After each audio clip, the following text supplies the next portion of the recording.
한 주 동안 즐거운 방학 보내고 있었나요? 지난 시간에 선생님과 고려가요에 해당하는 정석가를 살펴보았는데요. 오늘 시간에는 시조에 대해서 알아보려고 합니다. 오늘은 시조의 특징을 먼저 알아보고 대표적인 시조 작품을 한 3편 정도 같이 읽어보고 수업을 마치도록 하겠습니다. 먼저 시조의 특징입니다. 화면을 함께 볼까요? 시조는 고려시대 말기에 생겨나서 조선에 걸쳐 지금까지도 종종 창작되고 있는 그 생명력이 정말이지 어마어마하게 끈질긴 장르입니다.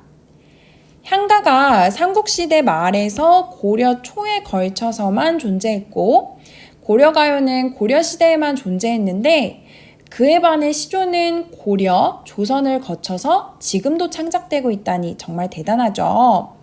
그만큼 시조는 무척이나 매력있는 장르입니다. 그럼 구체적인 시조 작품을 살펴보기 전에 시조라는 갈래의 특징부터 몇 가지 살펴보도록 하겠습니다. 시조는 우선 신진사대부를 비롯한 양반들의 유교 사상을 바탕으로 창작되기 시작한 갈래입니다.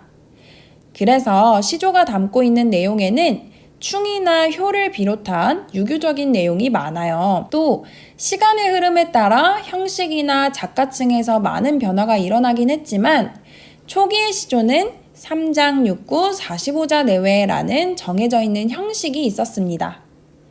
3장 6구 45자 내외라는 말은 시조가 초장, 중장, 종장의 3개의 장으로 그리고 하나의 장이 내용상 2개의 구로 구분되어 총 6개의 구로 구성된다는 의미이면서 시조 한 편의 총 글자 수가 약 45자 정도가 된다는 의미입니다. 특히 이 중에서 종장의 첫머리는 3글자라는 것도 아주 중요한 특징이죠.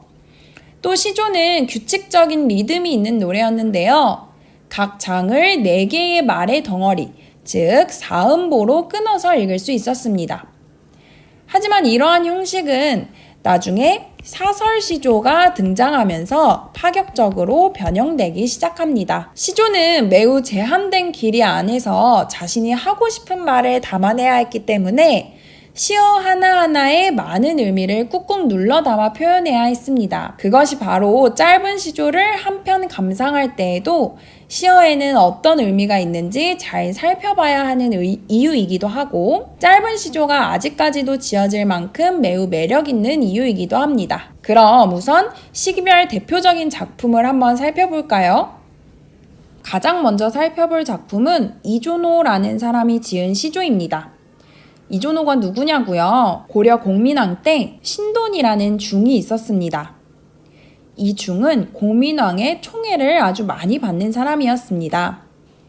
그래서 신돈은 이를 믿고 자신이 마치 임금인 양 백성들에게 횡포를 부려서 백성들의 원성이 아주 높았습니다. 이때 성품이 강직한 이존호라는 사람이 신돈을 책망하는 글을 써서 임금에게 올렸는데요. 하지만 공민왕은 신돈의 말만 믿고 이존호를 옥에 가두고 맙니다. 지금부터 살펴볼 시조는 바로 이러한 굳은 심지를 가진 이존호라는 인물이 창작한 시조입니다. 시를 한번 살펴보도록 하겠습니다.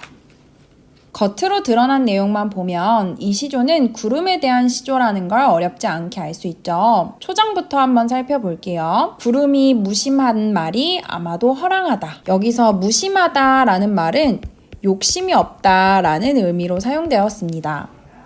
또 아마도 허랑하다라고 했을 때 이 허랑하다는 허황되다라는 의미예요. 즉 구름이 욕심이 없다고들 사람들이 말하지만 그 말은 아마도 허황된 말이라고 화자는 이야기하고 있습니다.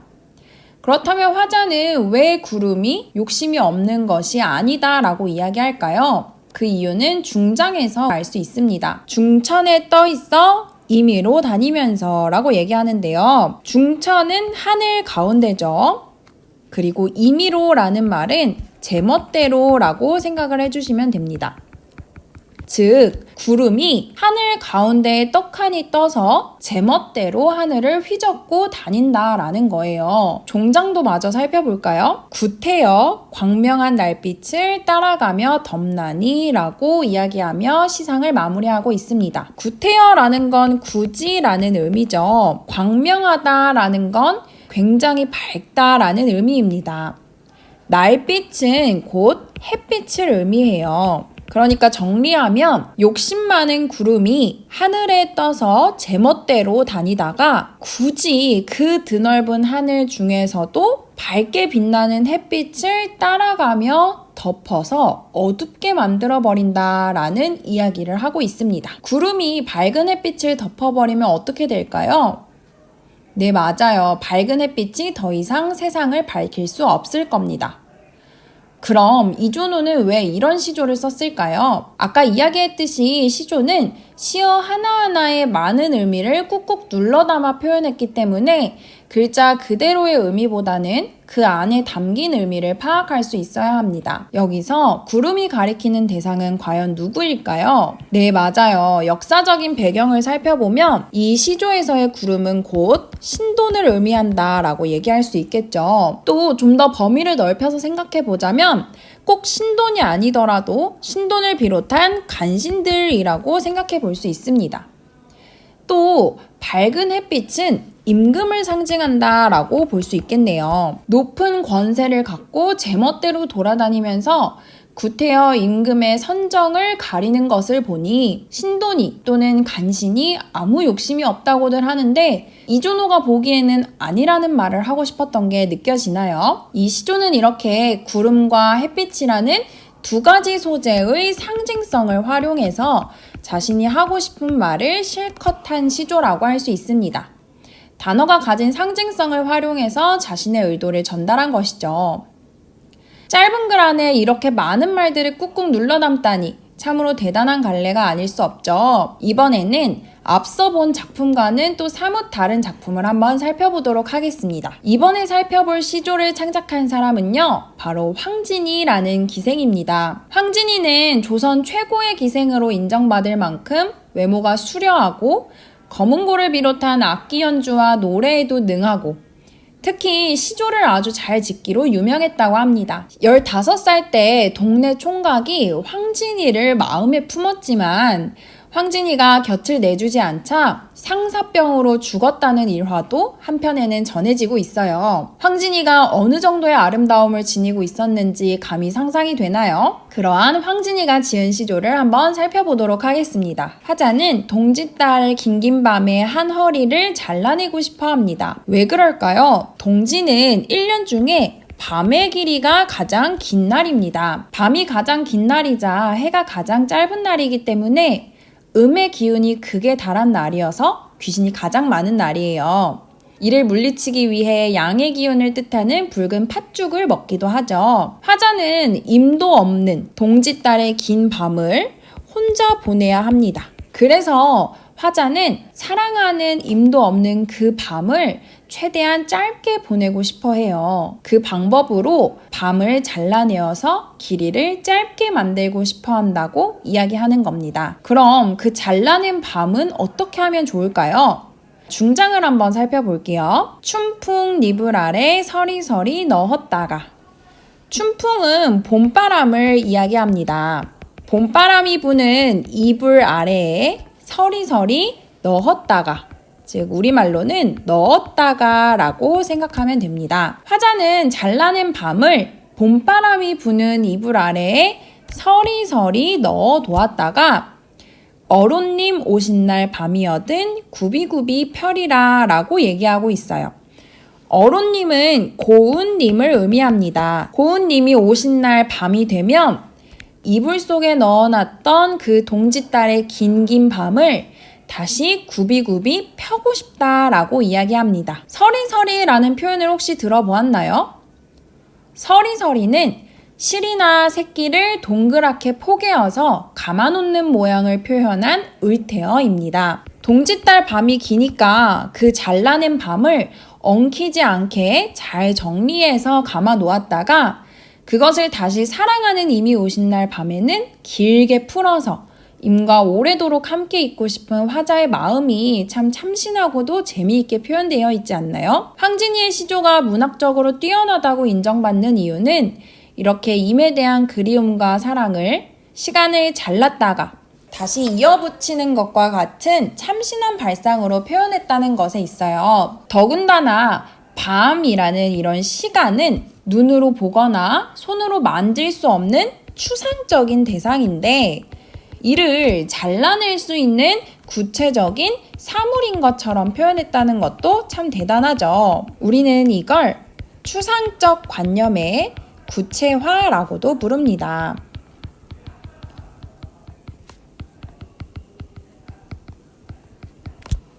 마지막으로 시조 한 편만 더 살펴보도록 하겠습니다. 이번에 살펴볼 작품은 언뜻 보기만 해도 이전 작품들보다 훨씬 더 작품의 길이가 눈에 띄게 길어졌죠. 특히 그 중에서도 중장의 길이가 파격적으로 길어졌음을 확인할 수 있습니다. 이렇게 기존의 3장 6구 45자 내외라는 형식적 특징을 지닌 평시조에서 중장의 길이가 길어진 형태의 시조를 사설시조라고 얘기합니다. 이러한 사설시조는 작잡 이상의 작품인 경우가 많은데요. 조선 후기로 가면서 시조의 작가층이 평민으로까지 확대되고 이에 따라 작가의 이름이 남아있지 않은 경우도 많아졌습니다. 대표적인 사설시조 작품을 한번 살펴보도록 할게요. 우리가 살펴볼 시조는 바로 이 시조인데요. 작품에 담긴 상징적인 의미들을 살펴보기 전에 작품을 보며 어떤 장면인지 머릿속으로 먼저 그려보도록 하겠습니다. 여기 두꺼비가 한 마리 있습니다. 이 두꺼비는 자신의 먹잇감인 파리를 물고는 두험, 즉 냄새나는 거름덩어리 위에 뛰어 올라가 앉아 있어요. 그런데 그 앉은 상태에서 건너편에 있는 산을 바라보니 백송골 한 마리가 떠 있습니다. 그럼 두꺼비는 이제 어떻게 해야 할까요? 잡아먹히고 싶은 게 아니라면 얼른 도망쳐야겠죠. 또 자신이 잡아먹힐 수도 있다는 생각에 깜짝 놀라기도 했을 거예요. 그래서 두꺼비는 백송골이 떠 있는 모습을 보자 가슴이 섬뜩해서 풀쩍 뛰어내리다가 걸음 아래 자빠지고 맙니다. 두꺼비는 그럼 걸음 범벅이 되어 있겠네요. 참 우습죠. 그런데 이때 두꺼비가 이야기합니다. 마침 날쌘 나이기의 망정이지 피날 뻔했구나 라고 말이에요. 자신보다 더 강하고 센 상대를 보고 허둥지둥 도망가던 두꺼비가 하는 말이라고 하기엔 허세가 넘치는 말이죠. 그 모습에 헛웃음이 나기도 하고 참 꼴사납기도 하네요. 이 시조 역시 겉으로만 보면 두꺼비, 파리, 백송골과 같은 동물들의 이야기지만 사실 그 이면에는 깊은 의미가 꾹꾹 눌러 담겨 있답니다. 이 세 동물의 권력 관계를 정리해보면 가장 힘이 없는 파리, 그리고 파리보단 힘이 세지만 백송골보다는 별 볼 일 없는 두꺼비, 그리고 이 두꺼비보다 가장 힘이 센 백송골, 이렇게 권력 관계를 정리해 볼 수 있을 텐데요. 그래서 파리는 힘없는 백성이자 지배를 받는 피지배층을 상징한다고 볼 수 있고, 두꺼비는 그런 백성을 착취하고 횡포를 부리는 탐관오리를 의미한다고 할 수 있습니다.